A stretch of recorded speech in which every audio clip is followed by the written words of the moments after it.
বাংলাদেশের সাবেক সংসদ সদস্য আনোয়ারুল আজিম আনারের সঙ্গে তার মেয়ে মুনতারিন ফেরদৌস ডরিনের ডিএনএ মিল পেয়েছে পশ্চিমবঙ্গের চিকিৎসকরা। পশ্চিমবঙ্গ সিআইডি সূত্রে জানা গেছে, ভারতের সেন্ট্রাল ফরেনসিক সায়েন্স ল্যাবরেটরিতে দুটি নমুনায় পাঠানো হয়েছিল। সে দুটির ডিএনএ মিলে গেছে। জানা গেছে, নভেম্বরের শেষ দিকে ডরিন কলকাতা এসেছিলেন, তখন তার ডিএনএ নমুনা নেওয়া হয়। তারপর দুটি নমুনাই যাচাইয়ের জন্য পাঠানো হয়েছিল।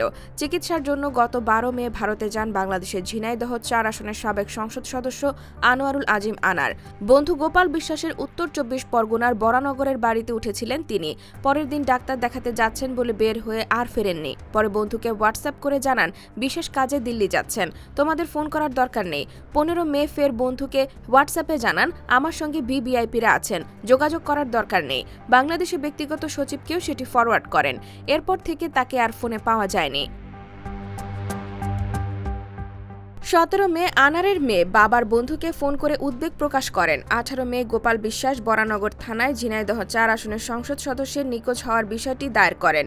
বিষয়টি কলকাতা বাংলাদেশ উপদূতাবাসে জানানো হয়। তার খোঁজে শুরু হয় তল্লাশি। পশ্চিমবঙ্গ সিআইডি তদন্তের ভার নেয়। কয়েকদিন পর দক্ষিণ 24 পরগনা ভাঙড় এলাকার বাগজোলা খালের তল্লাশি চালানো হয়। খালের পাড় থেকে উদ্ধার হয় তার খণ্ড খণ্ড হাড়ের টুকরো। পরে নিউ টাউনের সঞ্জীবা গার্ডেনে যে ফ্ল্যাটে তাকে খুন করা হয়েছিল বলে অভিযোগ, সেখানকার সেপটিক ট্যাঙ্ক থেকে মাংসের টুকরো উদ্ধার করে সিআইডি। নমুনা পরীক্ষা করে তারা নিশ্চিত হয় উদ্ধার হওয়া মাংস মানুষেরই।